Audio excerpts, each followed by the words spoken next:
Welcome to WROL broadcast. This is the Burgershack. I am Hate Meal. With me today, we have the Burger. What's up, guys? And as always, Zubaz. Happy summer. Let's go. And M4 may or may not be chiming in from time to time.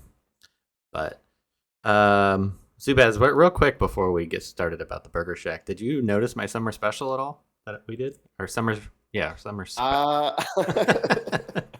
Yes, I did notice. I noticed some similarities between that and other podcasts, but I'm sure that everything you guys did was original and it was just purely coincidental. So Yeah, I was sad that nobody made any comments. and I did really like your interview with Josh. That was really good of him to go on your show like that too. So yeah, he just stopped in for a moment. I wanted to do. Did you see the YouTube version? I did, yes. I wanted to do the arm around, but I just was like, that's a little too much work. Well, we should have an episode coming out this week, I think, so that way you guys can release one the week after. Yeah, there we go. So I know you're heavily reliant on that, so it's all good. All right. Well, let's get into it. Let's start with Ice, and she's the first character to come out. And Zubaz, if you want to give us your typical lore. Sure. So Ice is a pretty cool character. So it's tough to talk about Ice and Fire without kind of talking about both. But I would say of the two that Ice has a little bit more of sort of the elaborate backstory and everything. But both characters, a lot of people don't realize this. The Super Friends TV show, the cartoon that is kind of ruined Aquaman and has been criticized heavily for how goofy it was for a long time. DC Comics put out a comic book for that Super Friends show after the fact, sort of as a way to hopefully introduce some of the characters from that show into the mainstream DC continuity. And Fire and Ice were in that comic book first, so they're basically like from the Super Friends continuity, but then appeared in comics. Green Fury and Ice Maiden were their original names. The Ice Maiden name for Ice gets particularly interesting later. When she debuted, she had a completely different name. And the second writer that handled her just didn't notice. And so gave her a completely different name. And so maybe like 30 years later, they're like, how do we resolve this issue? Because we're getting called out on it. Eventually, Ice dies, spoiler alert, and they bring out the second Ice and just pretend that it was a completely different character the whole time. Comics, everyone. But Ice is great. She has a lot of she has two very distinct backstories. One of them is like Disney princess-esque, where she's like an ice princess and everything is great. And the other, she's a mutant and her family tries to keep her powers under wraps. She winds up killing her father. It gets really complicated. And that mutant story is kind of what sticks around a little bit longer. In fact, she has kind of her own, what I would call like a Dark Phoenix saga, where her powers kind of get increased exponentially, gets out of control. She basically almost kills everybody around her, and then she dies. So then she has, kind of she's in hell for a long time. It's kind of crazy. But yeah, I mean, she's a fun character. She, of the two of them, there's Fire and Ice, she tends to be like the naive one. Her powers are very, very basic. They're very, cryokinesis. It's all ice, all freezing people all the time, which is why I think the game gave her those stuns as usual.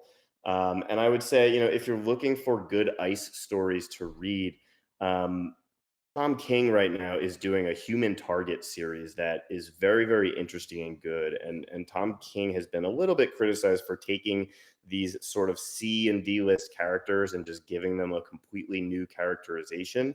And he definitely does that here with Ice. But it's a really cool story. And he does actually make this effort to combine her two backstories into one. He basically says like the horrible backstory where she kills her whole family.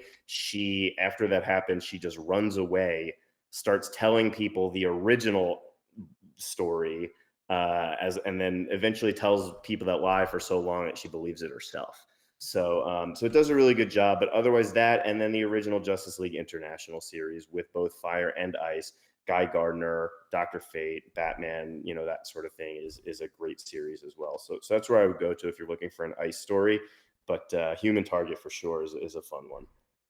And before I forget, while I'm thinking about it, can you send me that list? I want to include when we have people ask me all the time, what was the stories that you asked about? So I'll just include it in the show notes later. Definitely. Yeah, I'll go back. I'll put together like the last few months of characters and give some recommended reading for these toons. All right, thanks, Zubaz. And Burger, we'll start with you. What are your early thoughts on Ice? I actually really like her. Her 3 hits really hard. Her 1 seems to be stunning a lot more, or pretty frequently, and so that's good. Even though it's only 70%, like it seems like it's happening, the majority of the time she's doing it. So that's good. And then it's more than impulse, I can tell you that. So. Yeah, for sure. And then her 2, I mean, I think it does a good job of kind of helping to control and give a little boost when needed. And so, so far, she's not my favorite toon of the month. She's probably actually my 3rd favorite toon of the month, but she's pretty damn good. M4, I know you're listening. If you're available to chat, what are your early thoughts on Ice? I know you don't have her real high yet. All right. Certain toons, not toons, well, they can be. People from certain alliances would probably call me dumb for this, but just for the siege, I'm going to say Ice at L4 is better than my RB5 Wonder Girl. Take from that what you will. Wow. Zubaz, do you have her geared? I do. I have her L4 Gear 11 right now. I think she's great. I do think I think the power creep is so strong that every single new toon they introduce is going to be pretty good, it seems like. They could come out with a pretty benign kit, and the fact that they're just hitting so hard covers up sort of any of the flaws of their kit. But I'm sure we'll talk about it too. I'm not sure half of her kit is even functioning. The passive 4 and 5, I'm not sure if those are working. And you're like, okay, well, if you have a toon who half her kit isn't doing what it's supposed to, is that a good toon? And it's like, yeah, because she's slapping people like crazy. So I do think the power creep is gonna cover up a lot. The other thing just to mention about it is the art is fantastic. Both the art and the animations, I thought they did an amazing job with this month, especially for Ice. So shout out to them again for knocking it out of the park with that. Yeah, definitely. I took Ice to RB4. I plan to RB5 her this month. I already broke and said I really like Fire and Ice. I don't, I didn't read a ton of their comic books, but it's just something about the characters I just really like. And what could it be? Well, their backstories. So I was really excited when they were announced, and then I was so impressed with the art. I mean, just unbelievably good art. Animations are amazing. Even in in game, just they did such a good job. So I thought Ice could turn out pretty good, and we'll talk about Fire later. But I was just so amazed at how great they turned out. Then I was like, you know what, I really like them. Screw it, I'm gonna take them both RB5. So, Tapjoy blessed us. So I was like, screw it. Yeah. So I went ahead and took Ice RB4. It's funny, at L2 she was great. I used her in almost every match at L2, and at RB4 she's just even better. She kills every single green with her 3 without a crit, just no problem. She can get hit by, when I faced Kage's RB5 Artemis, no problem.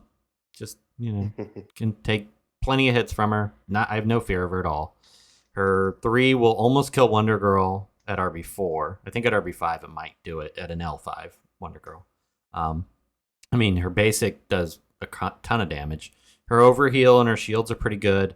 But like you said, I don't think her 4th passive works at all. I have never seen it stun a random enemy, and I've never seen the true damage. So, have any of you guys seen it? So I think I've seen it stun random enemy. I'll have to go back through some of my video, but I definitely have not seen the true damage. Yeah, I haven't either. There is one theory going around about that skill, which would make it really bad Yeah. if that were the case, which is the idea that so it says that the enemy has to be stunned at the end of their turn, right? And so if a stun is a one-turn stun and then inherently falls off before the end of the enemy's turn, then that would never trigger on any one-turn stuns. Unfortunately, there's only like two-turn stuns in the game.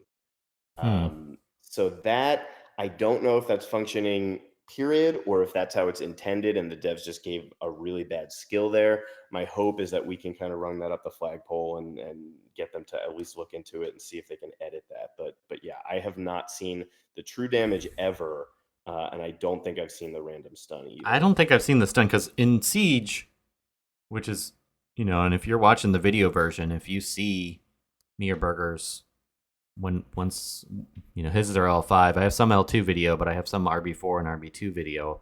If you see it, because Black Canary is a 2-turn stun and Impulse is a 2-turn stun, and granted, my Impulse probably stuns one time in the videos, but yeah.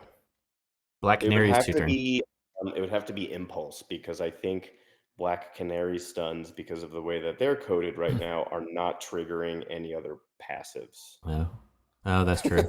I am using Connor a lot, so Connor should proc it, and if you don't see it, then it's not working. Yeah. The 5, because a lot of people's brought that one up. That one does work. I have seen it. It's 50% chance, and it seems like it's below 50% chance, like many of the 50% chancers. A lot of people have been asking, is the parts of that skill that don't look like they should be tied to fire, are they also tied to fire? Yes, the only one I've seen separate is the 50% chance to gain the 5 intups. That one works if fire is not on the team. The rest of it requires fire, including the legendary upgrade. Yeah, I think a lot of people have questions about that. Yeah, I see the intups all the time, but I haven't seen the other parts where she's using tip of the iceberg. It's super rare, but I have seen it. Okay. It feels like it's a 50% chance based on a 50% chance. Like it almost seems like it has to roll twice. That's what it feels like. On that, let's talk about legendary order. She's kind of a tough one. I feel like you don't really need any of her skills to be effective, which is kind of nice. So you could just be R5 and take her up, and she'd probably work fine. I personally think I would take her 2 or 3 first. Those empowered int downs, they're only 1 int, but there are 2 ints technically, but it's still useful. So I'd probably lean towards her 2 first, because that 25% shield is useful when you're not going to attack the first time. What do you guys think? Yeah, I would take her 3 first, and then her 2 second.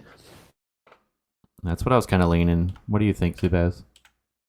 I think that makes sense. I agree with what you said initially with her legendaries kind of across the board don't particularly wow me. I think that the base level skills and then just her power level alone is what's carrying her. So I wouldn't get too hung up on it, but yeah, I agree with what you guys were thinking. Yeah, and then I think I would probably go, if they worked, I'd go 4 or 5, but I don't know how well 4 doesn't seem to work, and 5 doesn't. I don't know. M4, do you have a different thought on that, or? I just like the 1 and 2 for Siege, because you want to gain the sustain for the 2 and the 1. If you can slow someone down, which is really important, especially if they're stunned, you take someone out of the match. So that's the first 2 that I took. But now that they're L4, I guess the passives don't matter. So just take 1, 2, 3. Yeah. Yeah, I did her 1/3. Because I agree. I think The speed downs help a lot. Yeah. And they can be useful in terms of synergizing with other characters. Like there's so much stuff going on with speed downs in the last couple months. She's great with Cyclone, and then a lot of fun. Just if you are running one of those super cold teams with like Captain Cold and Mr. Freeze, Killer Frost, they all really go well together. But her speed downs on the basic enhance that. Yeah, I'm dying for a Killer Frost rework to pair with her. I mean, even a stat boost wouldn't be bad for Killer Frost because she's got a decent kit, but she's so power crap. Yeah. All right, let's move on to Fire. Zubaz. Yeah, sorry, just sneezed. Okay. Yeah, Fire. So again, same kind of backstory in terms of coming out of the Super Friends and that sort of thing. Same. She's the opposite of Ice. Is Fire is more, represented by her name. She's supposed to be a little bit more fiery. She does get a little bit more. She's supposed to represent her nation of Brazil a lot more. Ice is kind of nebulous. They've loosely tied her to Norway, but in a very poor way. They call her Norse a lot, whereas Fire is Brazil, and they make a big point of making her very Brazilian throughout her run. A lot of Ice or a lot of Fire is kind of best defined without Ice, but because of the loss of Ice. So we see her get some really interesting developments when she's coping with the death of Ice for sure. There's a moment where we find out that Ice is sort of in hell, and Etrigan basically says, "Okay, you can have her back, but she's got to follow you out." And they do an entire retelling of Greek mythology of Orpheus and Eurydice, and Fire turns around like an idiot, and so Ice stays in hell. It's like, okay, yeah. And I think the one of the questions that a lot of people have is kind of what is the nature of this relationship? Is it romantic? Is it sexual? Is it sisterhood? Is it mother-daughter? Like what exactly is going on there? And we have seen Ice in particular. Ice has a long-standing relationship with Guy Gardner that defines a lot of her story. We see a lot more when Ice dies, and especially when they bring in Ice Maiden, who is explicitly bisexual. We see that Fire may have wanted a little bit more out of the relationship than Ice did. The best way to just characterize it is it's very complicated, and it's interesting, and it's fun, and it's been great to watch develop over really 2 to 3 decades. But she's great. She I think is both of these characters. They've never done a ton with them. They're mostly just kind of like adventurers, and they really define that era of the Justice League International so well. So again, I would recommend if you're looking for Fire stories, same thing, Justice League International for sure. Also, kind of the interactions that they had with Birds of Prey, kind of later in the run, and I think around like the 100s were pretty good. So I'll do the same thing. I'll put up some recommended Fire stories too. But again, a fun character, and again to mention, they absolutely killed it with Fire's art. And her animations are just outstanding. I love the green fire, and when you see it spin, I don't have her, but I've seen Hate's videos, and they look amazing.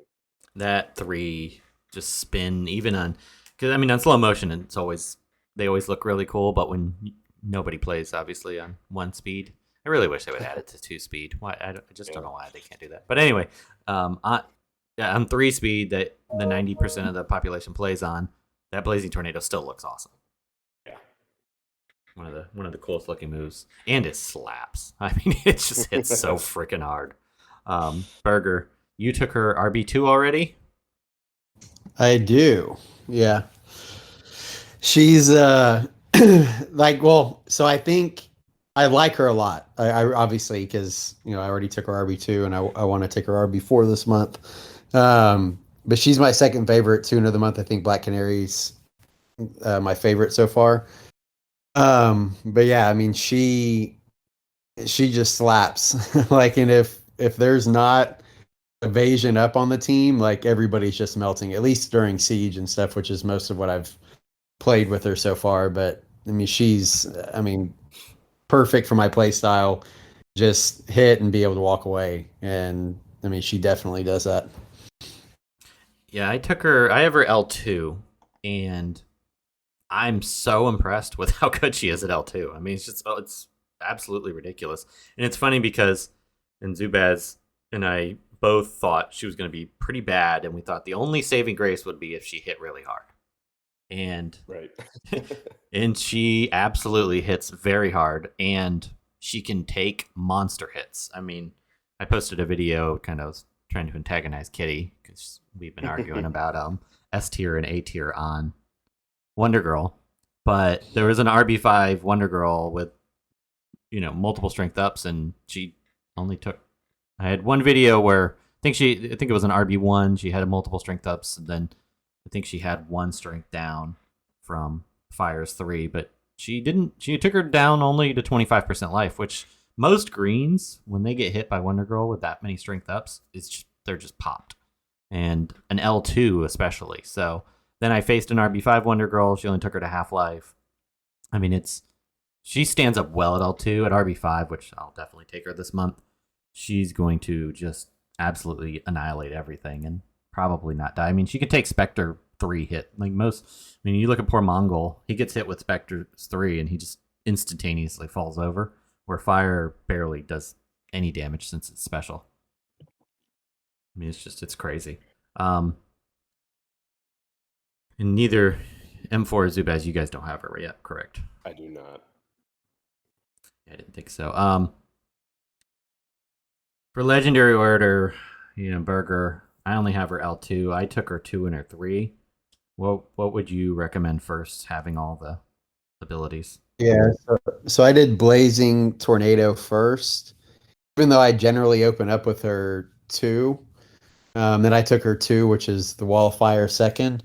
But the Blazing Tornado, I mean, I think she does such a good job of hitting hard and really helping you control a match. I mean, and like you said, she takes a hit, but I did the Blazing Tornado to her 3 first, just so that way it purges the buffs and.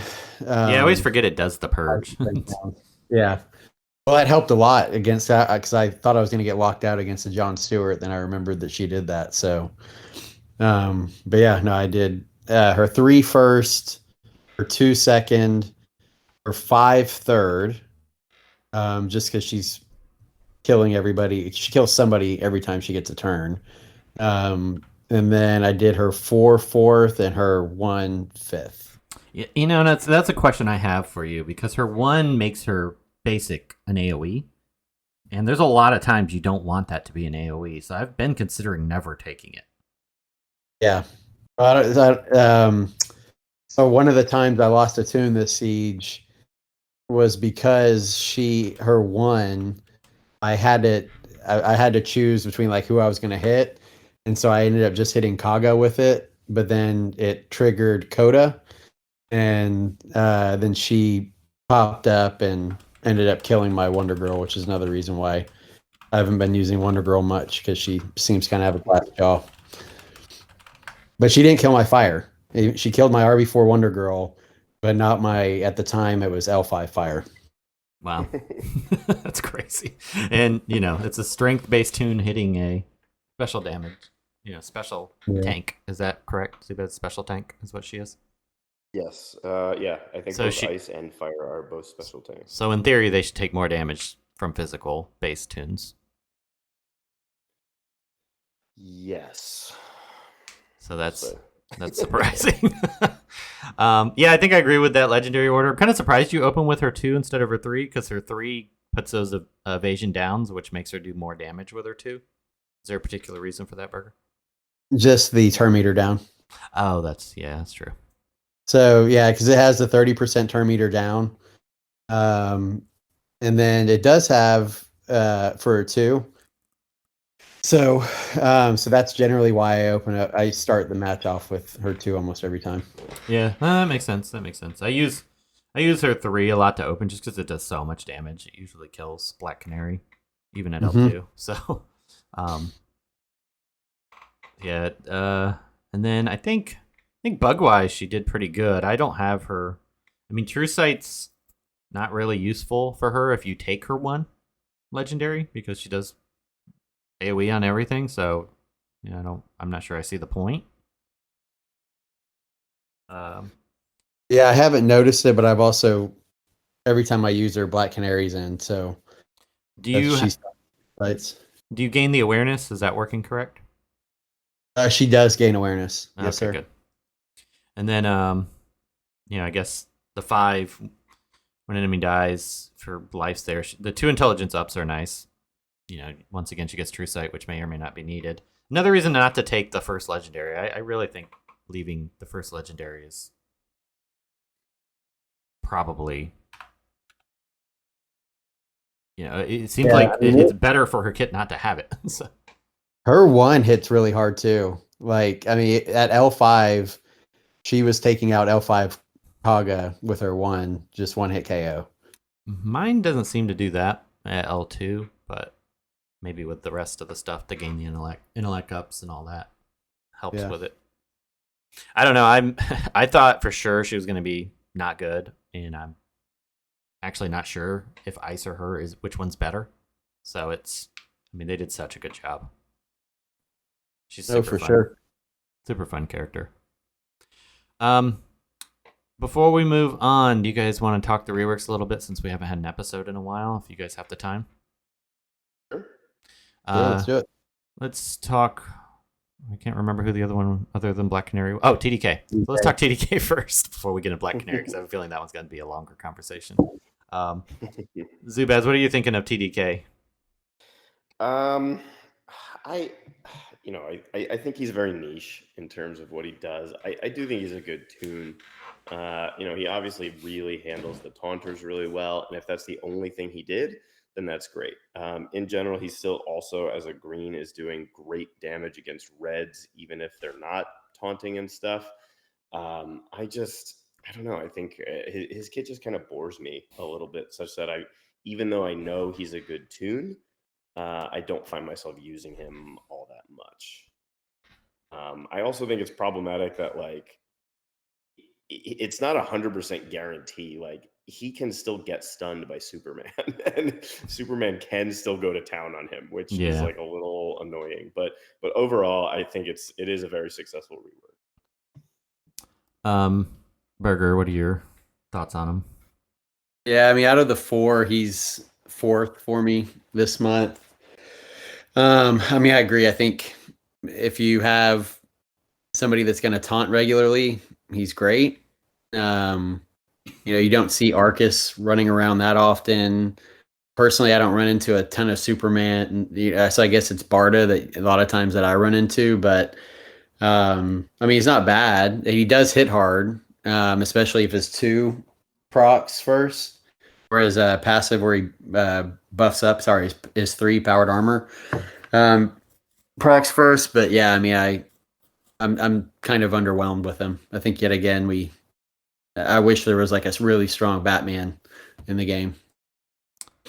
See, I actually think very different. I thought he was super good. I mean, granted, he's niche, but he's so good at his niche. I mean, I've taken him against Superman a bunch of times. He gets stunned. That's really the only thing you have to worry about. But otherwise, he demolishes Superman. I have had a couple occasions where he just can't take down Barda, which I was a little surprised by. But most of the time, he deals with her very well.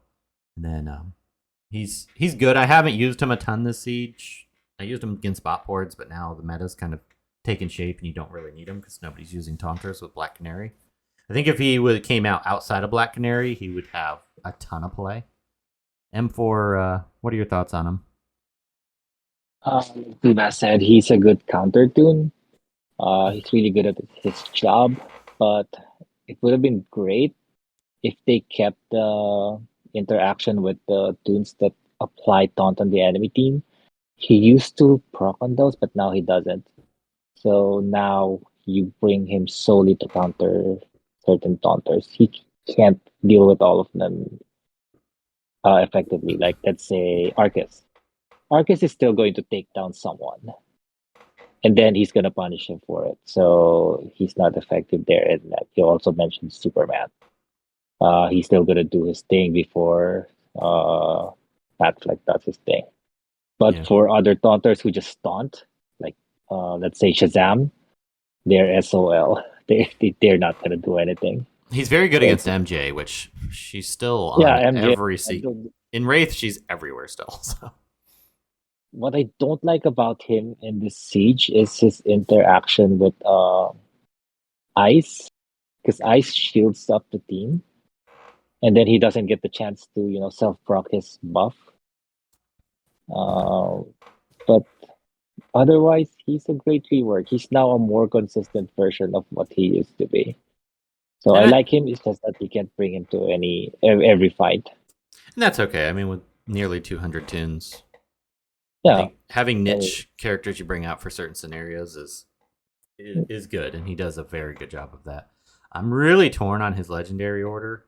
I know back in the day, 4 was his first, and I think I'd still go with that. Do you guys agree or disagree on that? Yeah, I mean, to me, that's really what he's here for. Yeah, and then after that, I'm torn because originally, in the old days, you would say 2, and I think I'd probably keep that just because that makes it so that he deals with MJ. You know, that can't miss, and then he'll stun the target if they're taunting or enraged, so that gives him a second use. Do you guys agree or disagree on that one? Yeah, I do. Yeah, I mean, I like it. I just that 5 is just so good.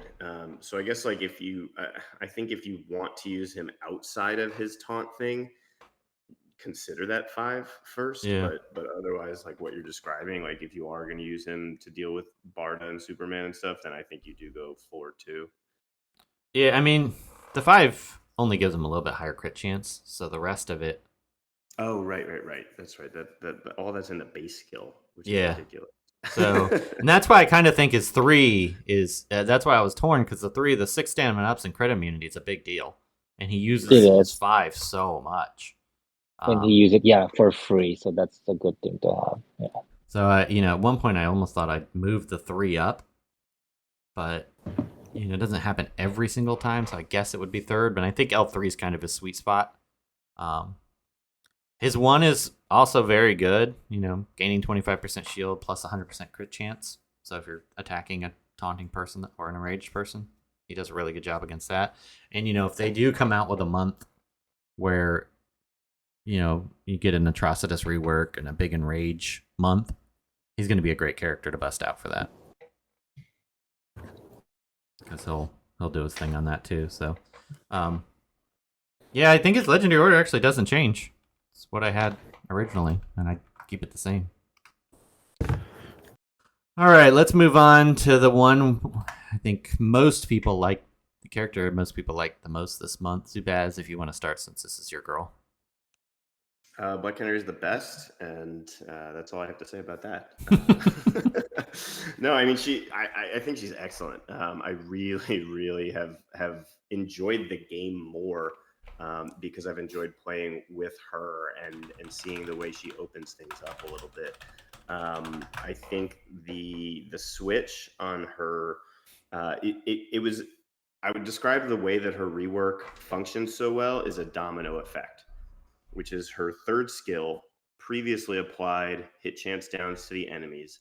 Now it applies 3 evasion ups to your allies.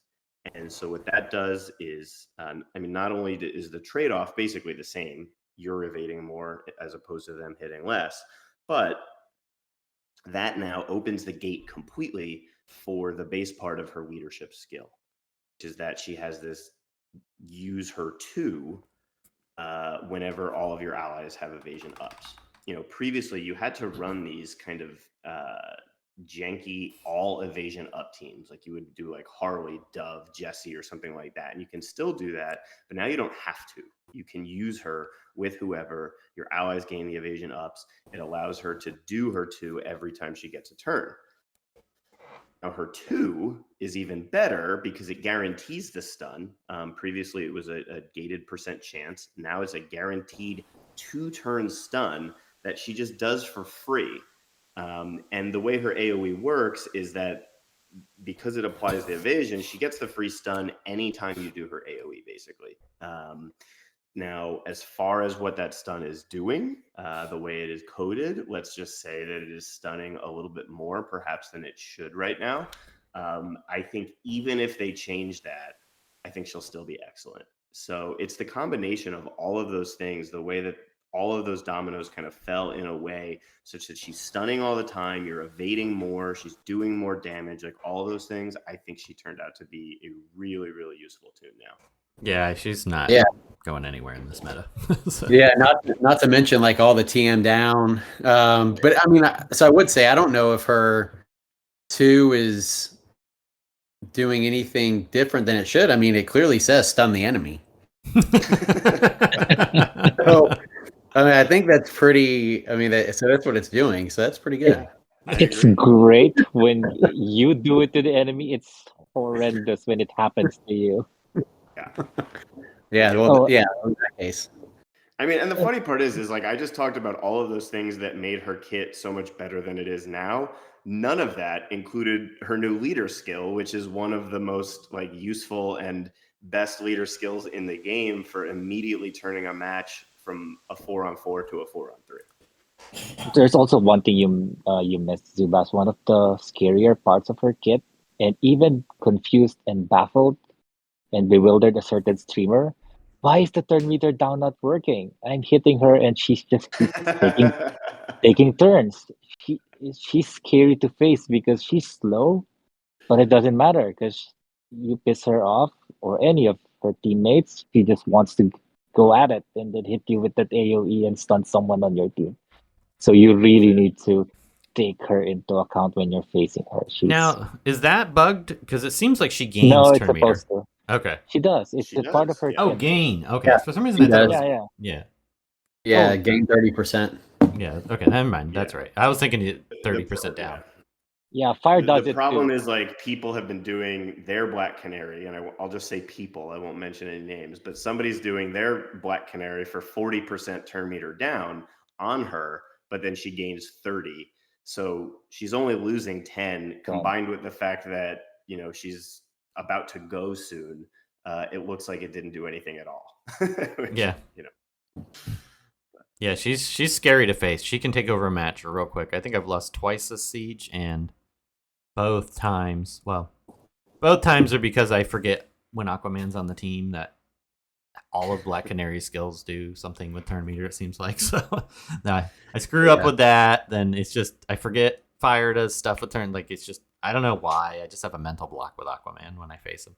But the second time I faced him, the first time I faced him, I brought Impulse like a moron.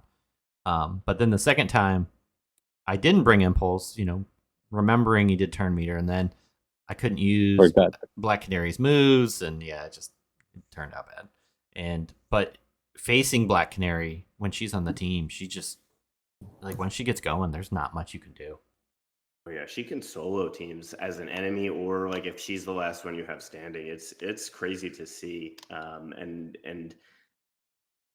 For me, one of the best parts of her kit is that it really not only is she so much better, but it enhances other toons that are now like meta viable because of her, right? Yeah. So like the evasion, but Booster Gold, all of a sudden you've now shored up the major flaw in his kit, which is that 50%, is he going to start with True Sight or not? Now it's guaranteed, which means he's guaranteed to gain the strength ups, which means he's going to kill a blue right out the gate unless they have awareness.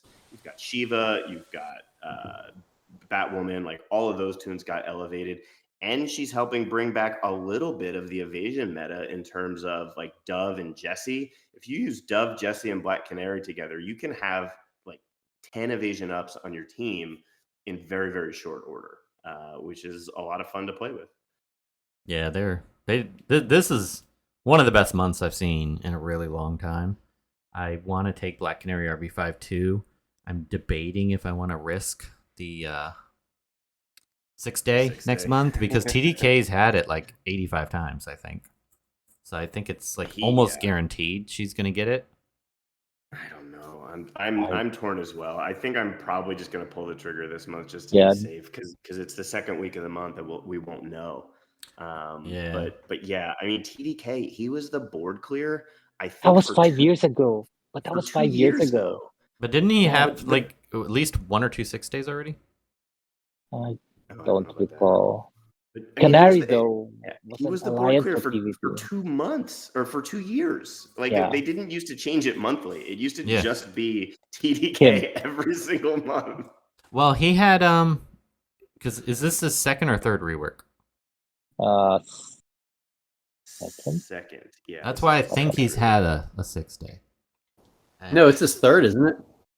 Is it third? No, I think it's just the second. Yeah, he's had 2 reworks. So Didn't he change to affinities at one point? That came with the first rework. yeah, Okay. yeah. But he I swear he's gotten a 6-day because of that. Because he was a But previous. the thing is, Canary had was it the PvP packs or the Alliance? One of those. That's why I have already RB5 shards with Canary. He was Because in the Alliance pack. Yeah, That's why- I farmed her for a while. Yeah. Same. I've spent so many yeah. gems with Fire and Ice that taking her up to RB5 shards too. I need next month to be a down terrible month. Like it needs to be a crap month. So I don't know. But let's talk legendary order because I'm very torn on her. Her 2 and her 5 are the ones I can't decide what I would take first. I would lean 2 just because I use her out of leader more than I thought I would. But what do you think, Zubez? Yeah. I think you have to go with the 2 first, Okay. because even if you don't use her as a leader, you can still make extremely effective use of that stun. And then if you do use her as a leader, the base level of that skill is what triggers the 2. So you don't need the true sight at the beginning of battle in order to get those free stuns. So I would definitely go to. Well, you know what? Actually, now that I think about it, if you're an L1 player, wouldn't you want to take her 5 to have that tool in your toolkit? I would take 5 first. Really interesting. Yeah, I was just thinking about it because I was like, well, hey, I'm L1. Why would I bring Black Canary in? I think for those stuns, because like those stuns, like that, keep in mind, like everything that we just described about how good she is in terms of those stuns and how they function. And even if they get changed, and there's still going to be 2-turn stuns that she gets for free. And then even off lead, those 2-turn stuns are really, really good, such that I don't know. I think if you're an L1 player, you may not have the if you're an end game player, right? You probably have a Shiva or a booster or a Batwoman that can do that 1-hit KO because they have True Sight now. Yeah. If you're an L1 player, you might not have a high enough powered like knockout punch like that. The problem with the 2 without her 5 is that you can't punch who you want.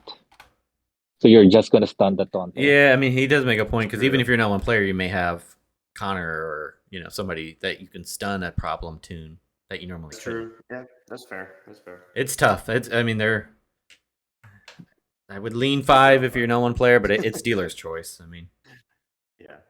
All right. After her 5, the 5 and the 2, what would you consider going next?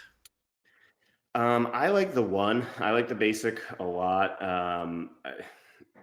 Only because I just think 40% turn meter down is really, really good. But to me, it is also kind of a toss-up with the 3.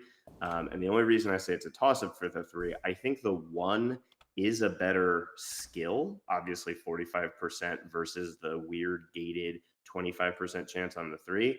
The only reason you would do the 3 is because I use the 3rd as a skill a lot more. Like I almost always open with the 2 or the 3. I very rarely will open with her basic. So I'm kind of toss up there too, but I would lean 1, but I could easily see it go the other way. Yeah, I would take her 1/3, just because it's such a good job of like helping to control. Like, I mean, she does a really good job of like controlling Spectre, just keeping him from being able to get a turn, just with all like the TM stuff. And so, funny business that she does all the time. And so, but I would take her 1/3 for sure. And then her third, fourth. And then, I mean, even her 4 is not bad. It's useful. It's annoying when you're facing her. So, Right. But I mean, she doesn't have any bad skills. All of them are good. But yeah, I think that about covers it. Anything else? One thing I want to mention for the few people that listen late is that we had our Hawkman challenge and not a single entry. That was very disappointing. Yeah, He so got now intimidated by him, Ballsy. we just have to keep her playing the ballsy stuff all the time. Yeah, I was hoping to get a few Hawkman. I didn't think I'd get a lot, but I was hoping to get a couple. I mean, it saves me the hassle of mailing a bunch of crap, so kind of nice. But yeah, great month. Thanks for coming on, guys. We will. I'll get this out pretty quick, and thanks for listening. Hello everyone, it's me, Tootytron, and right now there are a number of great charities that you could donate to help those affected by the coronavirus, like the ones supporting bartenders and servers like myself, while we are currently all unemployed. But more urgently, you can become a patron to WROL broadcasts and get early reviews of new characters before sales end.